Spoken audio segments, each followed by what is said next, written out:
welcome to Unit 21, the last unit of the book, all right? So this is the last unit of the book. We're going to be talking about environmental issues, typically health-based or health risk issues we're going to deal with.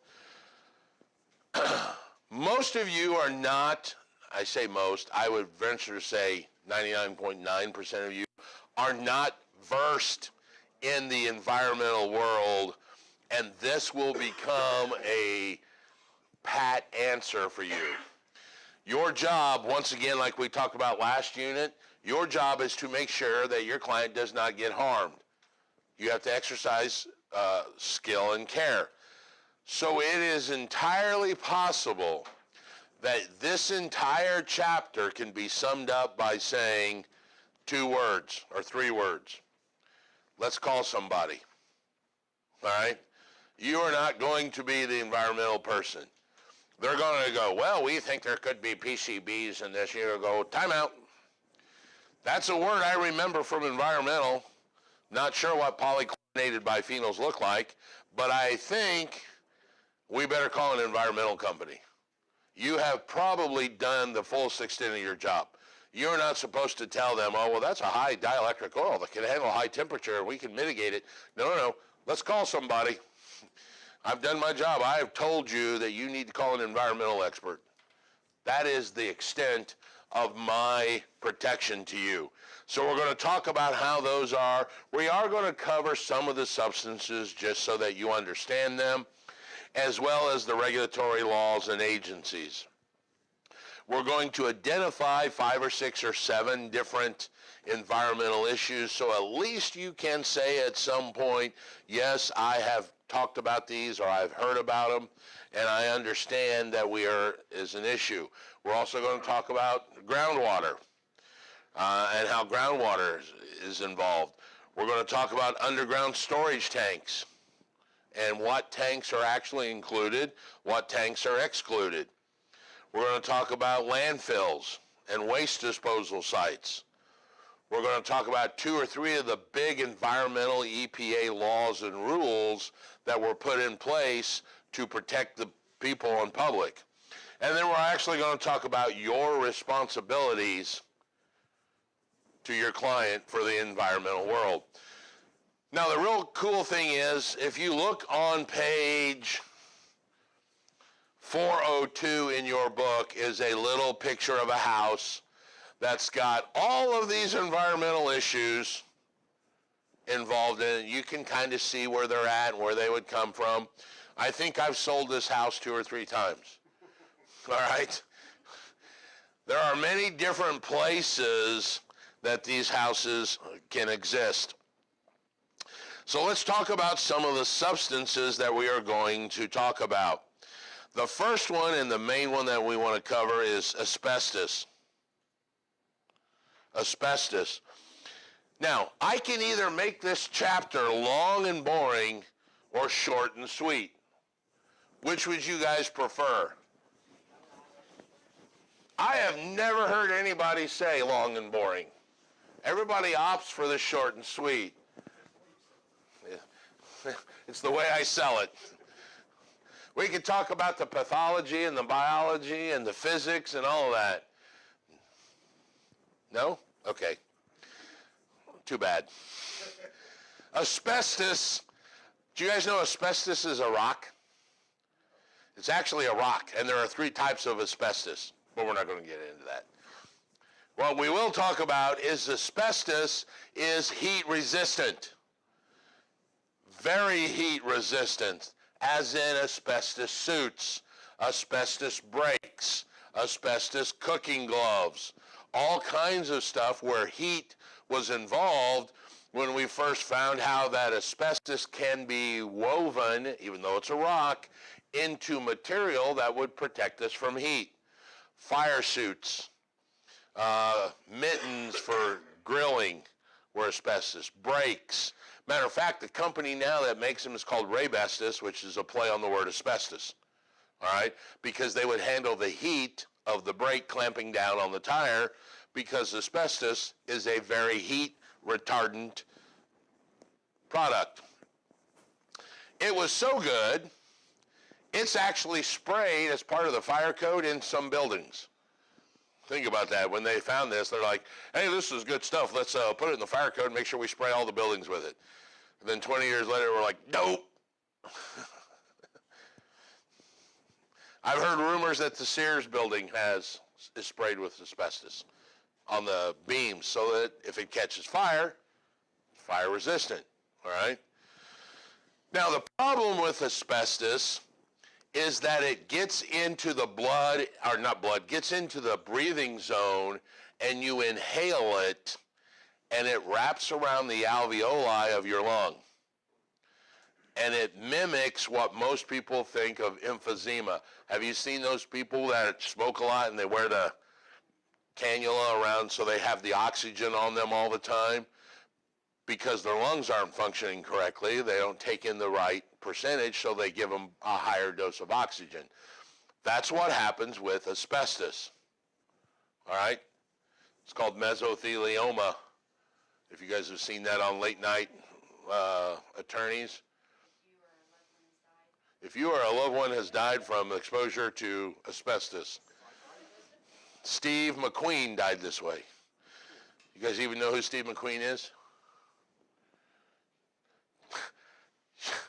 Oh my God. You guys literally don't know who Steve Mcqueen is?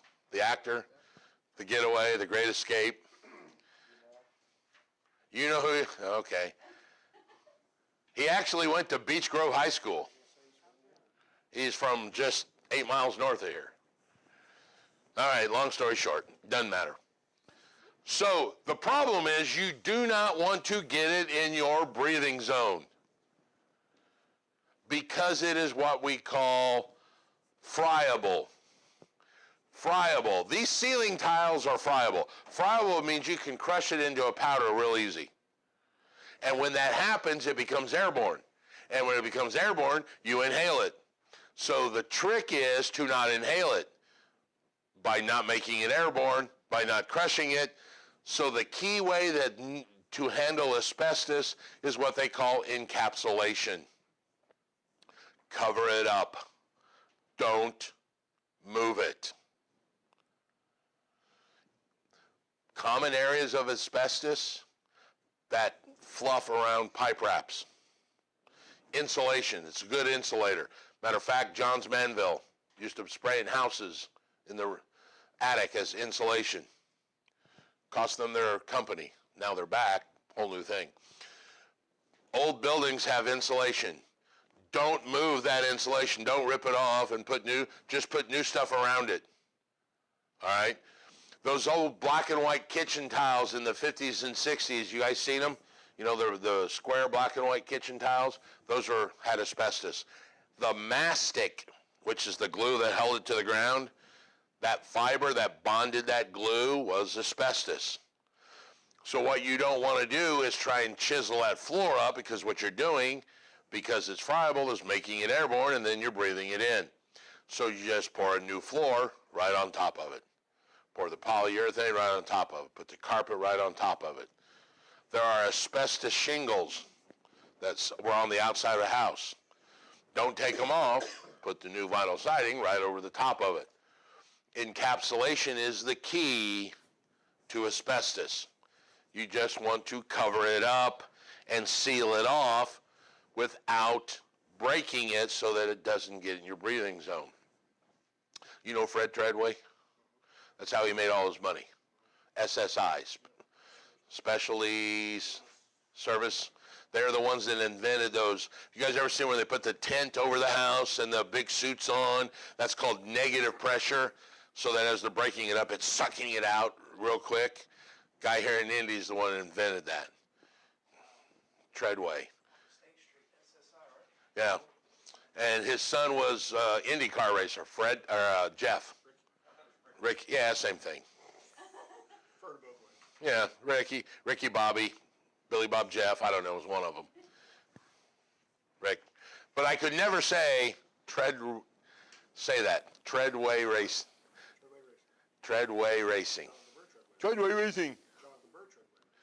Jonathan Bird Treadway Racing. Do you know him? He's mean. Yeah, Jonathan Bird, Treadway Racing. Didn't you win one year? What'd you guys? No, Fred won the next year after he stole our team away from us. Oh, but you're not bitter. I'm not bitter. After he stole our team from us, but I'm not bitter. He wins about 100 next year. Yeah. Home, take a deep breath. I do hold the track record though this week, like my dad does. So. Your dad holds the track record? What, most fried chicken served? Well, Jugs has I'm sure he has that, but what's the... Jugs has that, but the 1 in 4 lap record was my dad's car with the truck away. Ari Lineback. Ari Line, what was the... 236.9. 236.9. I was listening to a podcast today that has nothing to do with this at all, about Red Bull. And you guys remember when they had in 2011, the guy that skydived from 126,000 feet? It was sponsored by Red Bull, and he had the astronaut suit on. Was talking about it today. His top speed he achieved while free falling, 836 miles an hour. Said he was going faster than the speed of sound. Yeah, they weren't sure what was going to happen to it. Well, look at Yeager. We want you to fly this plane. It's going to go faster than the speed of sound, and we're not sure what's going to happen. And he went, okay. Yeah, I'll do that. He was outside, he had a suit on. Yeah. Outside, but he actually achieved faster terminal velocity. Yep. Because of the Now, atmosphere. I will caveat that by saying this was put on by NPR, but it was a podcast where I heard that they said, yes, his top speed was 836. So I trust NPR and their fact checking, but still, it's nothing I know for a fact, but they said was going faster than the speed of sound when he first left. So, which always amazed me, if a plane's going faster than the speed of sound, how do they talk to it on a radio? Do they talk to it in advance and then it flies into it, or? I don't know. I always wondered that. It's like leaving Indianapolis on an airplane to go to St. Louis, and you land in St. Louis a minute before you left. I forgot my toothbrush one day, so I called myself back and said, hey, you forgot your toothbrush, pick it up. Must have worked because I got to the hotel and it was still there. Yeah. Do what? Did I tell that one already? Oh, well, they all can't be winners. Somewhere I missed my favorite one. I can't remember where I missed it at because I was thinking about it today. I'm like, oh, I didn't talk about that one. Oh, it's coming up. That's why. I got that. So asbestos encapsulation. The second one I want to talk about is lead-based paint. This is probably the one you will have the most interaction with during your course as a residential real estate. And I'll tell you what we're going to do. We are going to change audio files so we don't make it too long on these guys. So hold on.